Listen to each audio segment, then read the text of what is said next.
আসসালামু আলাইকুম। সোহেল অ্যান্ড ফিডসের পক্ষ থেকে স্বাগত জানিয়ে আজকে নতুন আরেকটা ভিডিও চালু করতেছি। আমি আসলে সিড খাবারের মধ্যে যে খাবারগুলো দিই ওটা হচ্ছে যে ভুট্টা, গম আর ধান থাকে।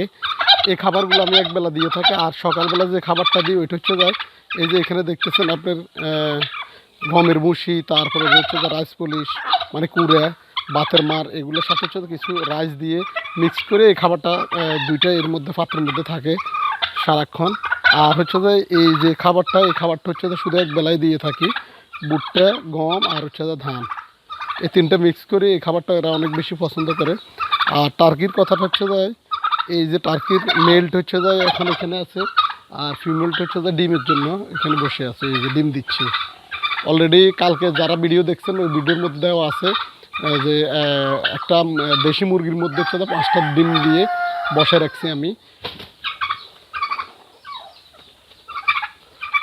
এখানে দুইটা অলরেডি, একটা দেশি মুরগিও আছে নিচে, সাইডে হচ্ছে দুইটা অলরেডি জায়গা সংকটের কারণ হচ্ছে যে এখানে দুইটাই ডিম দিবে। ওটা দেশি মুরগিও ডিম দিবে আর হচ্ছে যে টার্কিটাও ডিম দিবে, ডিমের জন্য বসে আছে। এরা নিজে উঠার জন্য আমি একটা সিঁড়ি করে দিছি, এখানে উঠে এখান থেকে হচ্ছে যে এই জায়গাটাতে আসে ডিম দেয়। আর দেশি মুরগির মধ্যে হচ্ছে যে এখানে একটা ফার্মই আছে, ফিমেল দেখতেছেন, আর একটা হচ্ছে যে মেল। আর এটার সাথে হচ্ছে যায় টোটালি হচ্ছে যায় ছয়টার মতো ফিমেল দেওয়া আছে। এটার পার্সেন্টেজ আলহামদুলিল্লাহ অনেক ভালো আসে। শুধু মেল এটাই যেটা দেখতেছেন মেলটা। আর মাসকবি হাঁস বলতে হচ্ছে যে এটা হচ্ছে যে মেলটা এখানে ঘুরাঘুরি করতেছে, ফিমেলটা হচ্ছে যে কোথায় আছে মনে হয় সম্ভবত আরেকটা ফিমেল আছে এটার সাথে, আরেকটা হচ্ছে যে ডিমে তা দিচ্ছে। এই হলো হাঁসগুলা হাঁস। আর দেশি হাঁস হচ্ছে যে দুইটা দেশি হাঁস আছে। এই টার্কিটা ইদানিং খুব অ্যাগ্রেসিভ আচরণ করতেছে দেখতেছি সবার সাথে, বাচ্চা পোলাপান হোক বড় হোক, যাকে দেখে দূরে দেখি যে কামড় দেওয়ার জন্য দূরে যায়, কিন্তু কামড় দেয় না। আর এখানে ফিল্টারের মধ্যে হচ্ছে পানি দেওয়া থাকে সারাক্ষণ, যেটুক পরিমাণ পানি খাওয়ার দরকার ওইখান থেকে পানি খেয়ে নিয়ে মুরগি বলেন, হাঁস বলেন, টার্কি বলেন, ফার্মি ফিমেল শুধু এটাই আছে। আগে অনেকগুলা মেল ছিল, আপনারা যারা আমার কন্টিনিউ ভিডিও দেখেন তারা ওইখানে দেখবেন যে অনেকগুলো মেল ছিল। মেলগুলা সবগুলাই রিলিজ করার পরে এখন দেখতেছি শুধু একটাই দেশি মেল আছে। এটা অন্য অন্য যে মেলগুলো থাকে ওইগুলোকে তাড়িয়ে দেয়, এই জন্য হচ্ছে যে এটা রাখছি। আর একটা ফার্মই আছে, ওইটা হচ্ছে যায় ভিতরে, যেহেতু এটা থাকতে দেয় না অন্য অন্যগুলা সবগুলা। আপনারা জানেন যারা যে দেশি মুরগি পোষেন তারা অবশ্যই জানেন যে মেল একটা থাকলে অন্য মেলগুলোকে থাকতে দেয় না, সাধারণত এইভাবেই আচরণ করে। তো এই জন্য হচ্ছে যে আমি অন্য একটা হচ্ছে যে ঘরের মধ্যে আটকে রাখছি, কারণ এটা নাইলে অন্য অন্য দিকে দৌড়াদৌড়ি করে।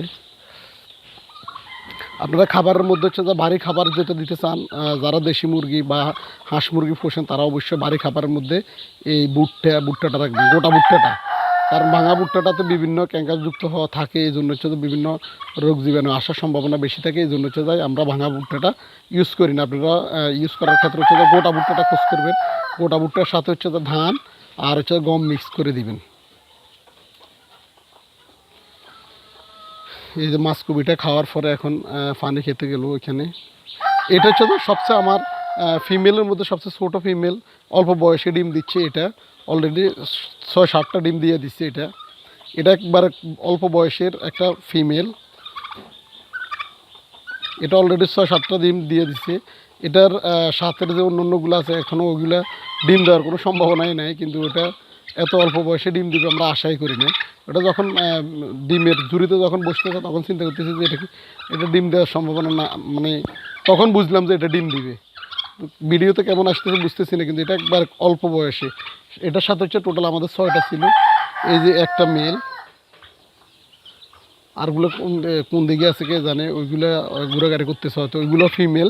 কিন্তু একটা মেল আর হচ্ছে যায় সাইডটা হচ্ছে যায় ফিমেল, তার মধ্যে হচ্ছে যায় এটা হচ্ছে যায় ডিম দিচ্ছে। আর অন্য 3টা ডিম দেওয়ার সম্ভাবনা টোটালি নাই, এরা মনে হয় আরও অনেক দিন পরে দিবে। এখানে বেশিরভাগই মুরগি আমার ডিম দিচ্ছে, রানিং অবস্থা আছে। তো যে আরেকটা, এই যে এখানে একটা দেখতেছেন, এটা হচ্ছে যায় প্রায় 15টা বাচ্চা নিয়ে আসছে। এটা এদেরকে হচ্ছে যায় কন্টিনিউ খাবার দেওয়ার পরে এখানে থাকে হচ্ছে যে থাকার বাসস্থান হচ্ছে যে এখানে থাকে। উপরে 3টা সিঁড়ি করে দেওয়া আছে। মুরগিগুলো হচ্ছে যে উপরে উঠে থাকে, টার্কি মুরগি, শুধু হাঁসগুলো হচ্ছে যে নিচে থাকে। এই ছিল আজকের ভিডিও। দেখা হচ্ছে পরবর্তী আরেকটা ভিডিওতে। ততক্ষণের জন্য সবাই ভালো থাকেন, সুস্থ থাকেন। আল্লাহ হাফেজ। আসসালামু আলাইকুম।